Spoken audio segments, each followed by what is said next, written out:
안녕하세요. 결혼 1년 만에 이혼한 30대 여성입니다. 결혼 1년 만에 이혼한 게 무슨 자랑이라고 이렇게 사연까지 보냈냐 하실 텐데 저라고 좋아서 보낸 게 아니에요. 솔직히 아직도 정말 친한 친구 몇 명한테를 제외하곤 이혼했단 말도 못 꺼냈으니까요. 그리고 그나마 제가 이혼한 걸 아는 친구들도 제가 어쩌다 1년 만에 이혼을 한 건지는 모릅니다. 남편이 짠돌이라서 이혼한다는 게 어찌나 쪽팔리던지 차마 말할 수가 없었거든요. 그리고 이제 와서 말이지만 결혼할 때만 하더라도 저는 남편이 짠돌이라는 게 싫지 않았어요. 아니, 오히려 좋다고 생각했죠. 허세만 가득해서 폼잡기 좋아하고 그래서 주변 사람들한테 하루가 멀다 하고 술 싸고 밥 사가며 허풍 떠는 인간들보다 훨씬 낫다고 실리를 아는 사람이라고 생각했으니까요. 그런데 정말이지 뭐든지 간에 정도가 중요한 거였어요. 정도가. 이제 전 남편이지만 그래도 편의상 남편이라고 치고 아무튼 저희 남편은요 그냥 무조건 아끼는 사람이었어요. 심지어 누가 봐도 비효율적이고 비상식적인데도 말이죠. 그리고 지금 생각해보면 연애 때도 그랬어요. 기분이니 분위기니 하는 건 장사치들 농간에 놀아나는 거란 식이었고 게다가 다행이랄지 저한테만 그랬던 게 아니고 그냥 세상 모든 사람한테 그랬거든요. 심지어 자기 부모님한테도 말이에요. 그러니까 저는 그게 문제라고 생각할 수가 없었습니다. 그냥 저 사람 성격이 원래 저런가 보다. 워낙 절약에 몸에 배서 그런가 보다. 그렇게만 생각한 거죠. 게다가 남편과 제가 연애를 하던 당시만 하더라도 그때는 저희 둘 다 중소기업에서 적은 임금을 받으며 다녔기 때문에 남편의 그런 태도에 크게 불편을 느끼지는 못했어요. 어차피 쓸래야 쓸 돈이 없었고 그렇다 보니 저 역시 싼 걸 찾아다니는 경우가 있었으니깐요. 게다가 남편은 입버릇처럼 사치 부리지 말고 차곡차곡 모아서 노년에 재밌게 놀러나 다니며 살자고 했습니다. 그래서 더 남편의 씀씀이에 불만을 갖기보단 오히려 체계적이고 실속이 있다고만 생각했지 이토록 지질이 궁상으로 살자는 뜻일 거라곤 감히 상상치도 못했네요. 아무튼 그렇게 남편하고는 2년의 연애를 하다가 남편 나이 32, 제 나이 30에 결혼 이야기가 나왔습니다. 그리고 그것도 돌이켜 따져보니 그 무렵 정부에서 신혼부부한테는 이런저런 세제 혜택을 줄 거라는 뉴스가 쏟아져 나왔던 때였어요. 그러니 아마 남편도 어차피 할 결혼이면 지금이 적기다 그런 생각을 했던 거 아닐까 싶은데 그거야 본인이 끝끝내 아니라고 하긴 하더라고요.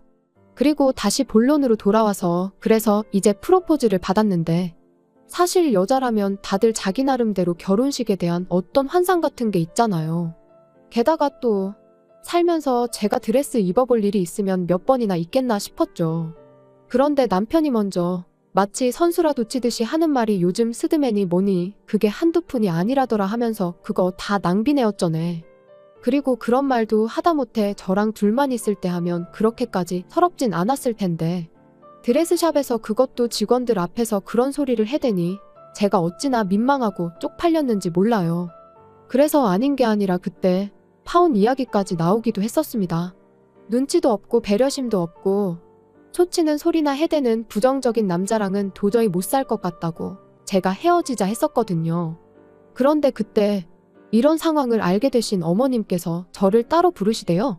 참고로 앞서 말씀드린 대로 연애 때부터 남편이 워낙 짠돌이었잖아요.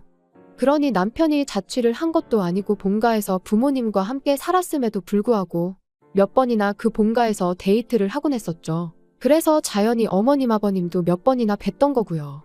아무튼 그렇게 어머님을 만났는데 어머님이 제 손을 꼭 쥐시고는 미안하다 하시더니 웬 봉투 하나를 건네주셨습니다.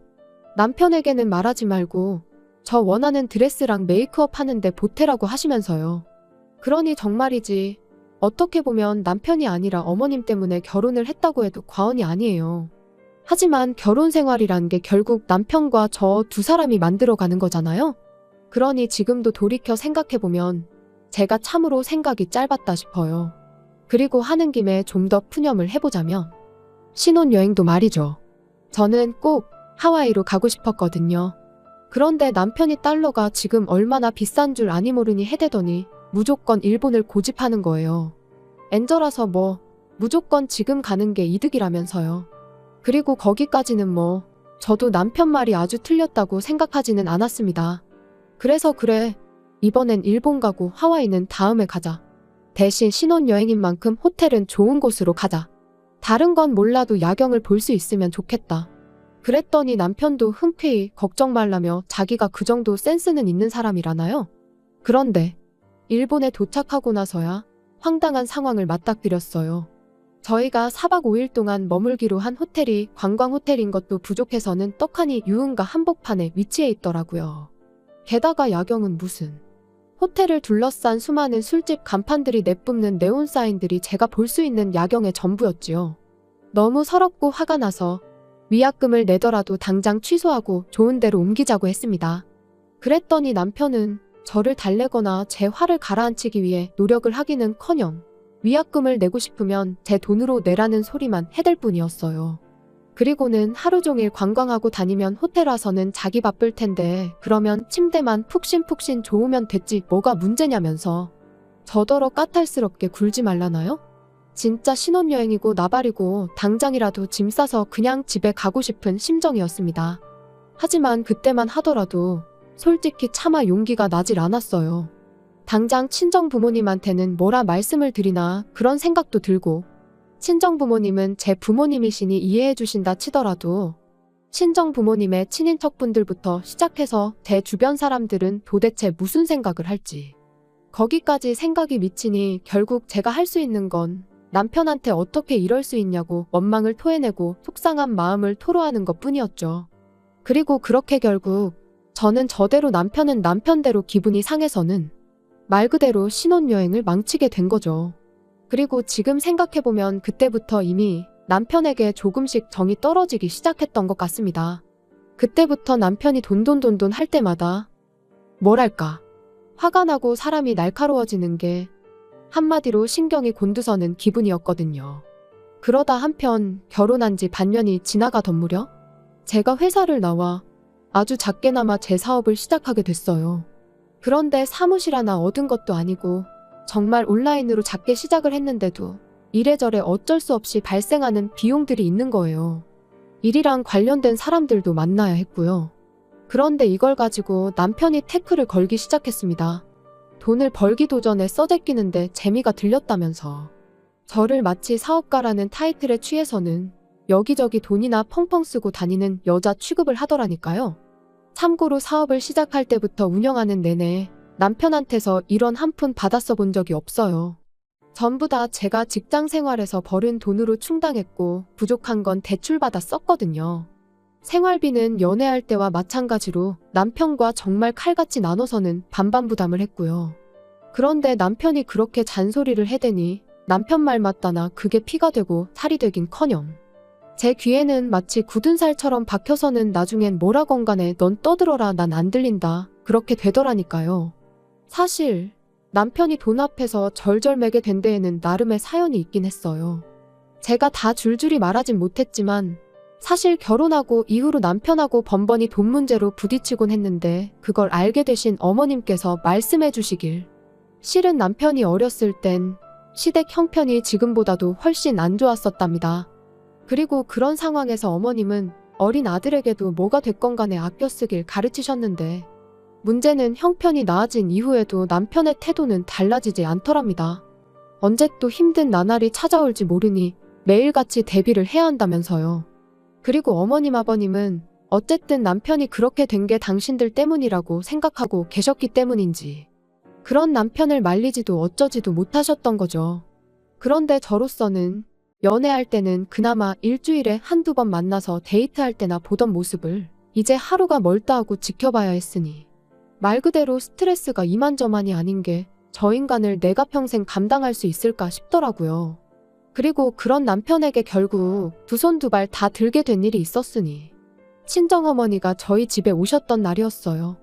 아무래도 제가 사업을 시작하고 바빠지자 제가 집안일에 좀 소홀해질 수밖에 없었는데 저는 이 부분 같은 경우도 솔직히 남편이나 저나 하는 일이 달라서 그렇지 어쨌든 맞벌이를 하고 있던 거잖아요. 그러니 집안일도 무조건 제가 할 일이라고만 볼 수는 없다고 생각했고 그러니 집안일이 밀리는 것도 전적으로 제 책임이라고만 생각하지는 않았거든요. 그런데 저희 어머니께선 그래도 아내인 제가 너무 손을 놓고 있는 거 아닌가 싶으셨는지 저를 도와주신다고 반찬 몇 가지를 해오셨더라고요.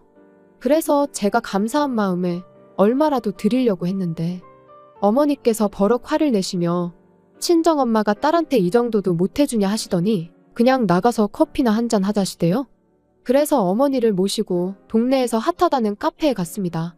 그리고 커피를 마시다 보니 가꾸어진 빵들이 나오고 있길래 집에 가서 드시라고 빵도 좀 사드렸지요. 그런데 그날 저녁 퇴근한 남편이 냉장고를 열어보더니 무슨 반찬이 이렇게 많냐면서 투덜투덜 이걸 다 제때 못 먹으면 돈 낭비니 어쩌니 잔소리를 해대는 게 아니겠어요? 그래서 제가 아니 그냥 기분 좋게 좀 먹으면 안 되냐? 왜 먹기도 전에 괜히 그런 소리를 해서는 사람 기분 나쁘게 하냐 하곤 받아쳤습니다. 그리고는 우리 엄마가 해다 주신 거니까 당신이 안 먹어도 내가 다 먹을 거니 걱정 말라 했죠. 그랬더니 남편도 이제 마땅히 할 말이 없었는지 입술만 삐죽거리더니 이내 식탁 위에 있는 빵을 보고는 저건 또 다 뭐냐고 묻더라고요. 그래서 어머니가 반찬도 많이 해다 주셨고 그래서 빵 좀 사드리면서 우리 먹을 것도 좀 샀다 했더니 순식간에 얼굴빛이 달라져서는 얼마치나 사드렸냐는 거예요. 그래서 저도 솔직히 왜 묻는지 그 의도가 뻔히 보였으니까 싸우기도 싫고 해서 금액을 속였습니다. 3만 원치 산 걸 10,000원어치만 사드렸다고요. 여담이지만 제대로 말했으면 100% 부부싸움감이었어요. 일전에도 이와 비슷한 일이 몇 번이나 있었거든요.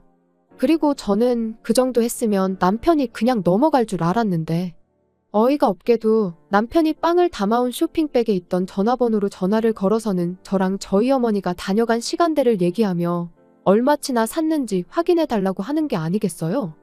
기가 막힌 건 물론이고 동시에 어찌나 쪽팔리던지. 그리고 당연히 카페에선 저희 상황을 알 턱이 없었으니 고지고대로 말을 해줬고 말 그대로 난리가 난 거죠.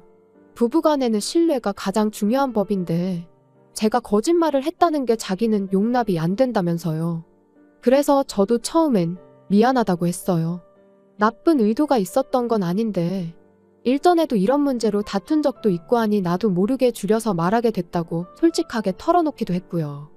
하지만 남편은 계속해서 그래도 거짓말을 한 건 용납이 안 되네 어쩌네 해대더니 결국은 돌고 돌아 또다시 제 씀씀이를 트집 잡기 시작했습니다. 그리고 만약 거기까지만 했더라면 저도 뭐 그런 이유로 하루 이틀 싸운 것도 아니고 그러니 그냥 평소처럼 너는 짓거려라 난 안 듣는다 하고 넘겼을지도 몰라요. 그런데 남편은 그걸로도 부족해서 급기야는 저희 친정어머니까지 걸고 넘어지대요. 누가 저딴 반찬은 해달랬다고 당신 멋대로 해오셔서는 자식한테 빵을 3만 원치나 받아가시냐면서 말이죠. 그리고 그 말을 들으니 그땐 저도 눈에 더는 뵈는 게 없었습니다. 막말로 친정어머니가 해주신 반찬을 3만 원치 빵하고 비교한다는 것도 무척 빈정이 상했는데 마치 저희 어머니가 저희 등에 빨대라도 꽂았다는 듯이 말을 하는 게 기가 막혔으니까요. 게다가 빵값은 제가 제 돈으로 냈지 남편 돈은 이런 한 푼 쓰지도 않았는데 왜 저렇게 생난리를 치는지 납득할 수가 없었죠. 그래서 남편더러 치졸하고 쪼잔한 인간이라고 그러니까 네 주변엔 사람도 없고 승진도 못하는 거라고 쏘아붙였습니다. 맨날 돈 1, 2만 원에 절절매고 그리 궁상을 떠니 일이 잘 풀릴 리가 있냐고 오던 복도 달아나겠다고 아주 구질구질하다고요. 그랬더니 이제 자기 승진 못한 걸 왜 들먹이냐며 또 악다구니를 쓰는데 그 꼴이 얼마나 사납던지 더는 상종도 못하겠다 싶대요. 그래서 이튿날 그 길로 시댁에 찾아가 지난밤 남편이 내뱉은 말들을 어머님 아버님께 전하고는 저는 이런 쫌생이랑은 더는 못 산다고 했어요. 그랬더니 결국 팔은 안으로 굽는다고 어머님께서 그래도 남편이 결국엔 다 저랑 잘 살아보려고 자기 나름의 방식으로 애를 쓰는 거라며 저더러 너무 나쁘게만 생각하지 말라나요? 그리고는 어머님이 뭐 따끔하게 혼을 내주시겠다는데 제가 남편이랑 이런 일로 부딪힐 때마다 어머님한테 하소연을 해가며 살아야 한다 생각하니 그것도 막막한 게 어차피 헤어질 거면 한 살이라도 젊을 때 헤어지는 게 낫겠다 싶었습니다. 그래서 그 길로 남편한테 짐 챙겨서 나가라고 했어요. 어차피 월세니까 네가 안 나가면 내가 나갈 거고 그럼 너 혼자 월세 다 내고 살아야 한다면서요. 그랬더니 이 쫌생이 남편이 말로는 헤어지기 싫다면서도 짐 싸서 나가더라고요. 솔직히 어떻게든 저랑 살아보겠다고 바라기라도 하던가 아니면 저한테 매달리기라도 했다면 저도 흔들렸을지도 모르는데 끝까지 남편답게 행동해주니 저도 뭐 흔들리고 말고 할 것도 없이 쉽게 마음을 정리할 수 있었습니다. 그런데 이런 이야기를 주변 사람들한테 다 하자니 너무 길고, 그렇다고 앞뒤 다 잘라먹고 빵값 3만 원 때문에 이혼했다 하자니 그건 너무 쪽팔리고, 그래서 이래저래 말은 못한 채 이혼녀로 지내고 있네요. 그리고 뭐 후기라고 하긴 그렇지만 남편도 남편인데 어머님한테 연락이 아직도 오기는 합니다. 원래 남자는 평생 구슬리며 사는 거라고, 그래도 적어도 다른 남자들 마냥 술 담배 안 하고 여자 문제를 일으킨 것도 아닌데 저더러 다시 한번 생각 좀 해보지 그러냐면서요. 아마 어머님이 보시기에도 그나마 전화되니까 자기 아들이랑 살았다 싶으시니 저를 붙잡으시는 거겠지요? 물론 저는 조금도 흔들리지 않고 있습니다. 오히려 그런 연락이 올 때마다 그때 헤어지길 정말로 잘했다는 확신만 들어요. 이제 제가 식구든 친구들이든 만나면 누구 눈치 볼 거 없이 기분 좋게 밥도 한번 살 수 있고, 보고 싶은 공연도 이따금씩 보러 다니고 자유롭게 사는 지금이 너무 행복하니까요.